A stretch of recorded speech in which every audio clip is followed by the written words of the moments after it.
Good evening and welcome to day 44 of 365 Days of Amazing Stories with Theo Mayer. Now, I was telling you the story about Ahimsaka, who, when he was born in this little village of Swaravasti in the province of Kosala in India,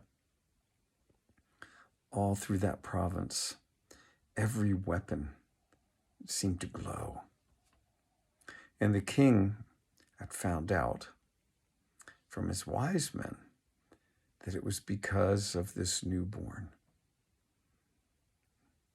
Ahimsaka is what the king ended up naming him, because once he had heard about the predictions of the wise men that this was going to be a robber, the king had asked, a solo robber or the leader of a gang of robbers? And when he had heard that it was only to be a solo robber, he named this young boy, had him named Ahimsaka, meaning the harmless one.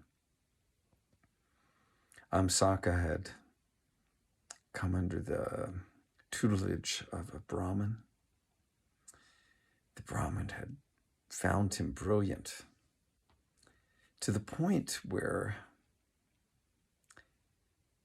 the other students became jealous and they plotted against Ahimsaka.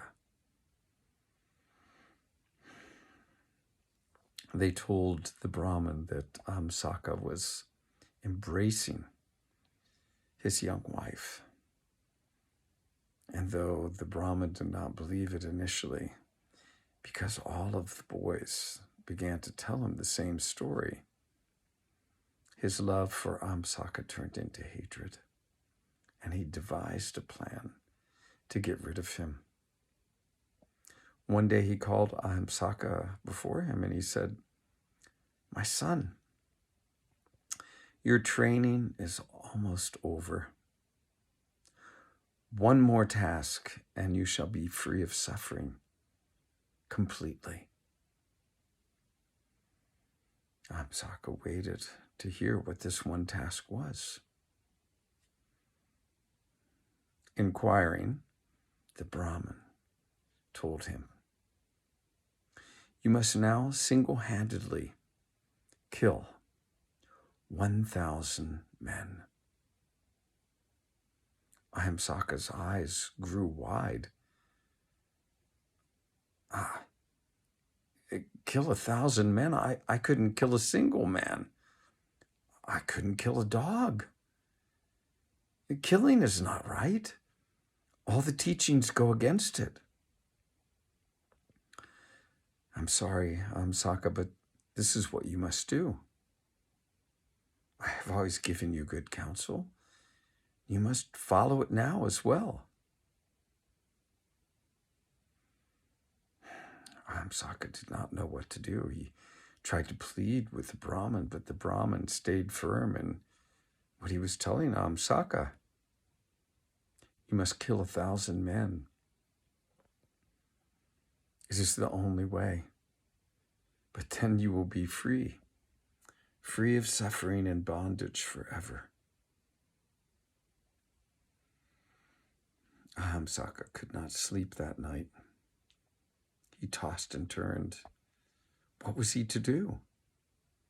He could not kill, but he must follow the directions of the Brahmin, his teacher.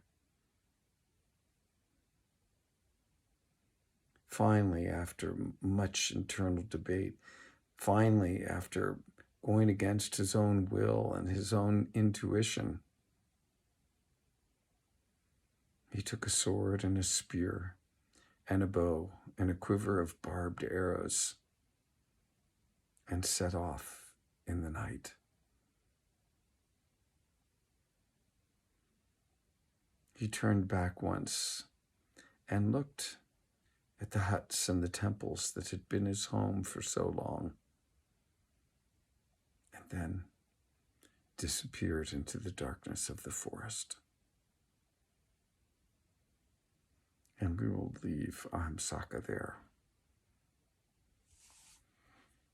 Okay, like I said, not the greatest story yet, but we'll see and hope that somehow there will be a good ending.